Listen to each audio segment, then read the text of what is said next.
Welcome to the Cat Dad Show. My name is Scott Colby, and if you have a senior cat, you are going to love this. This is a clip of my interview with Michael Daly.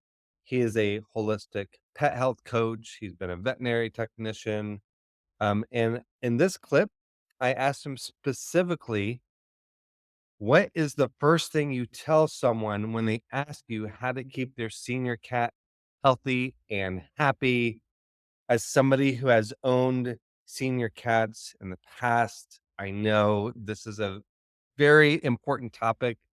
I know you're going to love it. Michael was a special guest for my feline wellness expert.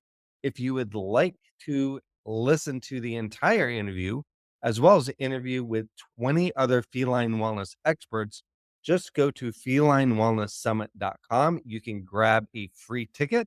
But for now, enjoy this clip with Michael. Oh gosh. Well, number one is letting them know that they rule the house. Absolutely. I mean, but health wise, wet diet is always, I know that's nutrition's a big thing discussed, but just water, water, water, water, wet, wet, wet, is the number one thing I would say if they're going to do. Yeah, that's awesome, and I would add in there, even if they're not seniors, cats still rule out, right? They're the boss, whether they're newborns or 20 years old. Yeah, and I know we're gonna dive into different health issues like kidney disease, and we'll dive into nutrition. And I also want to share a little bit about my two cats that, like I mentioned, were seniors because one of them did have some of these things. We're going to be talking about kidney disease and mobility issues. So let's maybe dive right into kidney disease. Sure. I know it's so common in older cats. Can you explain maybe a little bit about why it happens and share some natural or holistic approaches to managing it?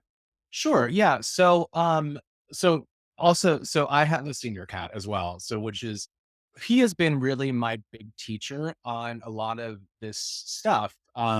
Because I've been able to, I've had him, he's 17 now, Hmm. and I met him at a vet clinic. And it's interesting. I never took cats home when I worked at vet clinics. And for some reason, this cat, like I opened the cage he was in and I was like, you're my cat. Oh, nice. Yeah.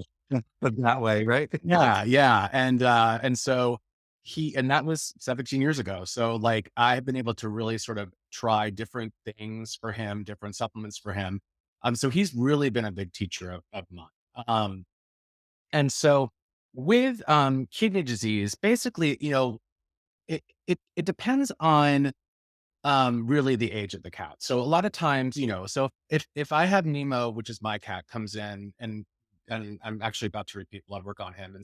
And currently he's had no elevation in his kidney values whatsoever, which has been great, knock on wood. But if my vet comes by, we do some blood work, we see some elevation, there's a couple things I need to think about. So the kidney's jobs is basically to process waste down to the body.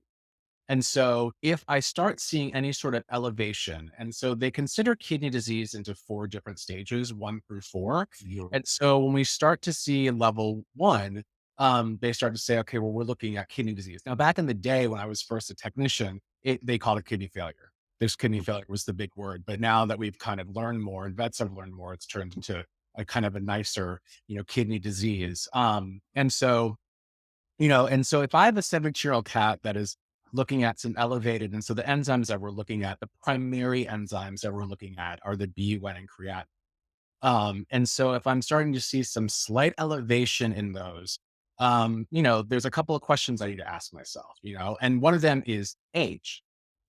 So like usually if we have a pet that I feel like, and I tell this to clients a lot of times, is, if you have a pet that is older and they pass away from either, cancer that they get that age or kidney disease, and your cat has lived a pretty good life because it's one of those two that eventually may get us, as we're older.